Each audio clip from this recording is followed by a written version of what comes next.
Sa pagtatapos ng buwan ng Hulyo, ikinatuwa ng Persons with Disability Affairs Office ang matagumpay na pakikiisa ng lokal na pamahalaan sa kauna-unahang selebrasyon ng National Disability Rights Week.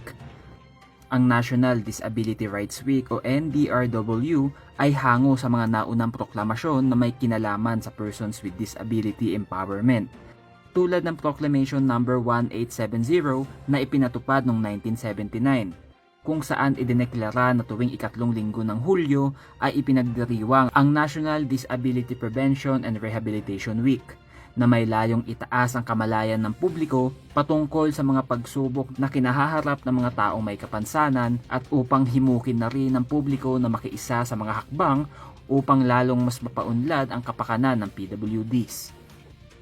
Kasama rin dito ang Proclamation No. 361 Series of 2000 kung saan inaalala ang kapanganakan ng bayaning si Apolinario Mabini. Upang pag-isahin ang mga nasabing selebrasyon, nabuo ang National Disability Rights Week. Sa pakikiisa ng Baguio LGU sa NDRW 2024, sa pangunguna na rin ng Persons with Disability Affairs Office, nagsagawa ng iba't ibang aktibidad ang PIDAW alay sa mga PWD tulad ng essay and art contest, livelihood assistant and first aid kit distribution at ang kauna-unahang search for Mr. and Miss NDRW 2024. Kasi ambisyoso ambisyosa po ang ating opisina na magkaroon ng kauna-unahang search for Mr. and Miss National Disability Right Week, pero nakakagulat kasi may tumugon sa ating imbitasyon sa pamamagitan ng, of course, meron tayong kandidata na 5 kababaihan at 8 kalalakihan. At maraming pong salamat sa lahat ng mga tumulong sa likod ng itong pageant na to, kasi kung wala din kayo, wala din itong matagumpay na search.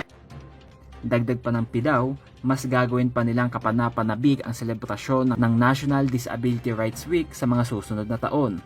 Kung titignan natin kung matagumpay, sa pagkikilala pa lang ay matagumpay na po na ginampanan po ng ating pamahalang lungsod ng Baguio ng pagbibigay pugay sa lahat ng mga taong may kapansanan sa Baguio. At sana sa susunod matatagumpayan pa natin, kasi ito yung kauna-unahan natin na pag-celebrar ng National Disability Right Week sa pamamagitan ng Proclamation No. 597 na tinitignan din natin dito sa lungsod ng Baguio. Upang mas maihatid ang tungkulin ng selebrasyon, ang maipaalala na mananatili ang suporta ng lokal na pamahalaan para sa ating mga PWDs. Conan Gulapa para sa PIO, Baguio Balita.